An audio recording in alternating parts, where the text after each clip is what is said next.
Hey guys, it's Burgas here, happy to have you here. Let's make your fights little more calm and at the same time fill your pockets with merits. This video most likely is going to apply for the players who is like under 150 million power. Obviously at 150 million power you're going to have decent amount of troops. And this is going to be in the core of this video. This is going to be your troops and how to perform on the battlefield with limited amount of troops. Right now I'm having like 3 million Celestials, 1.8 million Vestals. I have close to, let's say, 1 million Ballista, 1.1 million Cavalry and 2.2 million Infantry. So let's start with this, why long range is actually filling your pockets with merits, and why I think every player in Call of Dragons should actually have some, maybe 2-3 Mage Legions, just for fights where your long range is going to give you tons of value. And first of the things is definitely fight without actually wiping up. Now if you go with the cavalry, for example, you're going to have hard times to save this cavalry. Maybe if you're striking the legions that are going to battlefield or coming back from the battlefield, you're going to get pretty nice value from the cavalry. But this is not always the case. The majority of the cases, like we're seeing right now on the screen is actually I'm fighting against other alliances that are very close to our territory. So basically there is not much moving time for those alliances to go on the battlefield or to get back from the battlefield. So in a situation like this, cavalry maybe is not going to be the best solution. Maybe for the people who is having their castles way too behind, maybe it's going to be a good pick to play with cavalry. But at the end of the day, we're looking to non-stop get value. And this value can be achieved with mages. First, you're going to hit from the safe distance. Second, you're not going to get hit that much because you're from the safe distance. And third, maybe this is not right now, I get catched by the infantry, but this is maybe a reason why I push little further, because there was just not that much fights right now. And by hitting from the safe distance, you're going to save your elixirs, you're going to save your resources, and you're going to have way less troops in the hospital. If you want to perform very nice on the battlefield and you're under a specific amount of power, you basically don't have that much troops. One of the ways is actually to not get catched. One of the reasons that I'm doing this video, because I get a lot of questions from the players who is asking me, okay Burgas, should I pair this one and this one? Obviously this is a very valid questions. People are looking to get the best value from their legions. But at the end of the day, it's not only this, it's also the troop picking. I have some people asking me, oh Burgas, how to switch from Marksmen to Mages? Is it that possible? In how many seasons this actually can happen? And I totally understand, people start seeing more and more the value of the Mages, especially when Ming was presented in Call of Dragons. Oh brother, I didn't actually believe when I saw this hero, just because he was so good. I was actually expecting Gumara to be the game changer before these heroes actually come to the game and I can go over the spells of these heroes, but end up to be a new Ming. And having Ming and having Toher and having all the other AoE mages or single target mages, you just start building this extremely strong mage core that is going to, and it's not actually is going to, but is performing extremely well on the battlefield. And the main reason for that is just because the mages are hitting from very far distance. I remember back in the days when there was a huge, like, oh my god, I still remember when the marksmen get long range warfare. It was crazy because the main weapon of the mages was also given to the other troop.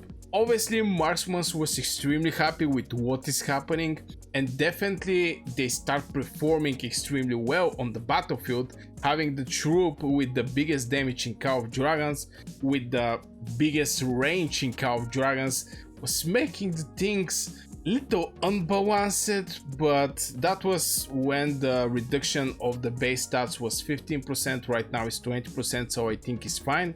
But yeah, at the end of the day, was the range that made this huge difference in the Marksman's performance. The other thing that I really want to point out over the mages is, as I already mentioned, that you're going to save your elixirs. You're definitely going to have decent amount of elixirs and resources if you are playing safe, but on top of that, your heroes is not going to lose their stamina that fast just because of one single thing, and this is the survivability of your legion. If your legion are dying fast on the battlefield and going back to your castle, is 10 stamina, 10 stamina, minus 10 stamina, again minus 10 stamina.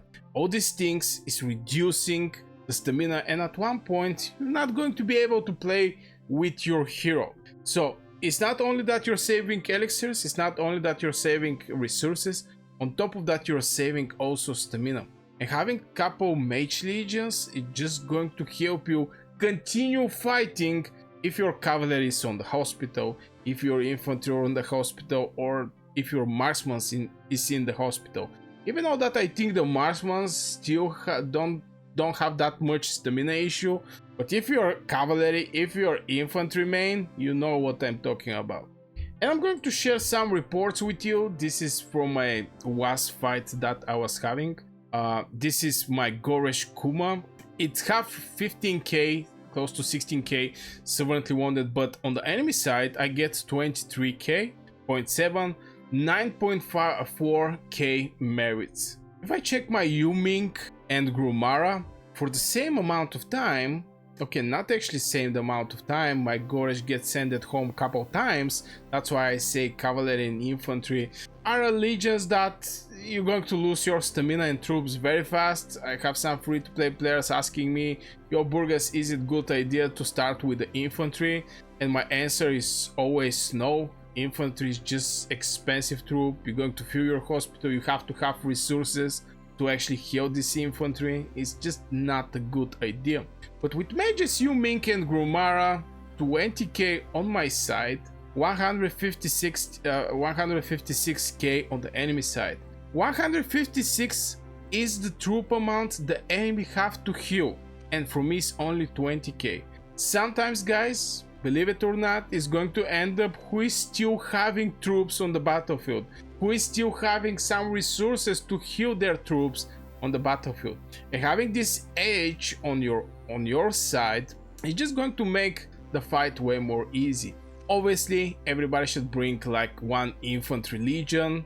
I personally was using tier 4 infantry because it was cheap to heal. I still do that, but right now I have like 2.2 million infantry, tier 5, so it's not an issue. I mean, over 150 million power, you're not going to have issue with your troops. Believe it or not, I didn't finish my troops my last season, and I was non-stop fighting. I have like 24 million merits, 23.7 million merits, so I didn't have any kind of issue with the troops last season. But I remember when I was like 96 million power, and boy, saving my troops was one of the main purpose, or one of the main target that I was having on the battlefield. And it was extremely hard for me because I was in one of the very strong alliances in Call of Dragons, and there was like asking you to hit specific targets, and at the same time there is just not that many fights. When the times arrive and there is a fight, I didn't do that much damage because some of the cases I actually finished my troop, and I was saving my resources for the greatest heights to push for the Mage City skin. I have the Mage City skins, I have the adornment, I'm so happy, but I didn't actually know how much is going to need me to actually hit this thing in point of resources, so I was also extremely careful with my resources. I mean, good old memories. But yeah, I just wanted to make this video for the people who, you know, don't get that much merits. As a second suggestion, what they can do, maybe build like 2-3 mage legions and go on the battlefield when they finish their main troop. If you're a mage main, you know what I'm talking about, and definitely just play a little more safer, have your resources, have your elixirs, and when the time comes, especially in the huge fights, this is where the big merits are coming, because in the huge fights, there is so many people who is making mistakes in the huge fights. In the small fights, this is more like try hard people, so it's a little hard to get merits from them. But in the huge fights where everybody is present, you can catch so many people out of guard. You definitely have to have your hospital empty and your troops on the battlefield. So if you're interested in this type of videos, make sure you hit one like on the video. Also subscribe if you're new here. I make Cow Dragons daily content. If you're out here, you know what to do. It's completely free and it helps my channel a lot. Wish you a great day, guys, and see you in the next video.